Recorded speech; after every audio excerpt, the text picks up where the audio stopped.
Marami ang nagtataka kung saan nga ba pumunta si Lebron sa loob ng 8 araw kung saan hindi nga siya nagpakita sa Los Angeles Lakers. Kasama na nga doon yung 2 laro na hindi siya naglaro mga idol at yung mga araw na hindi rin siya sumama sa practice. Ayon mismo kay Coach JJ Redick, personal reason, wala silang alam kung saan pumunta si Lebron. Pero pagkatapos ng kanilang laban versus Memphis Grizzlies, ayon kay Lebron, ginamit niya ang 8 araw na iyon para mag-rehab sa kanyang katawan, magpahinga at magpa-conditioning.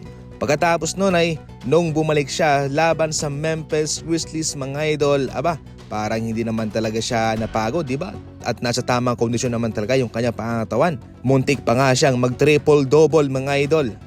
Ayon kay Lebron dito, I played 15 season and was emotionally, mentally, physically drained. I put everything I had into this game.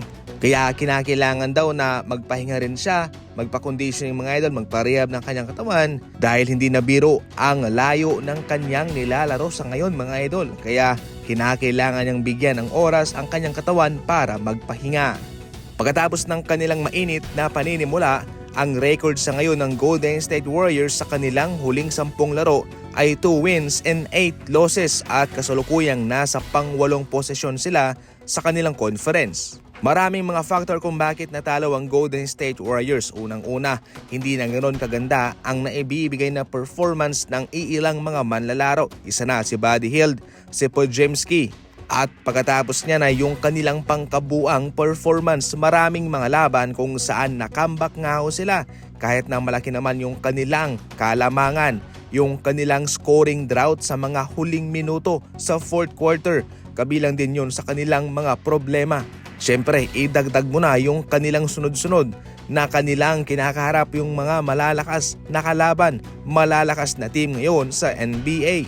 As soon as possible, kinakailangan na masolusyonan to ng Golden State Warriors, especially mga idol, yung kanilang malaking problema, yung scoring drought, yun talaga ang humihila sa kanila paibaba. Sa ating huling balita, ayon mismo sa NBA Insider ng New Orleans Pelicans, for the first time, ang Pelicans sa ngayon ay bukas nang i-trade si Zion Williamson. Ngunit hindi basta-bastang papakawala na lamang ng Pelicans itong si Williamson sapagkat malaki ang kanilang inaasahang matatanggap na kapalit para sa kanya. Yes mga idol, sigurado mangangalahati ang kupunang magti-trade para kay Zion Williamson. Hindi lang yung mga manlalaro kundi maraming picks ang isasama nila dyan.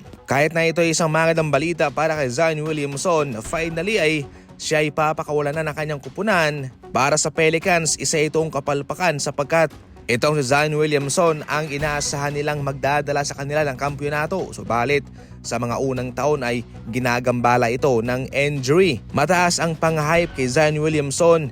Kesyo siya raw ang susunod na Lebron sa NBA. Ngunit mga idol, hanggang sa ngayon ay hindi pa rin naman talaga nakakatanggap ng tagumpay ang Pelicans sa pamumuno ni Zion Williamson. Para sa inyo mga idol, sino kaya ang magti-trade para kay Zion Williamson? Yung kupunang maraming picks, maraming asset at makaka-absorb ng kanyang malaking kontrata.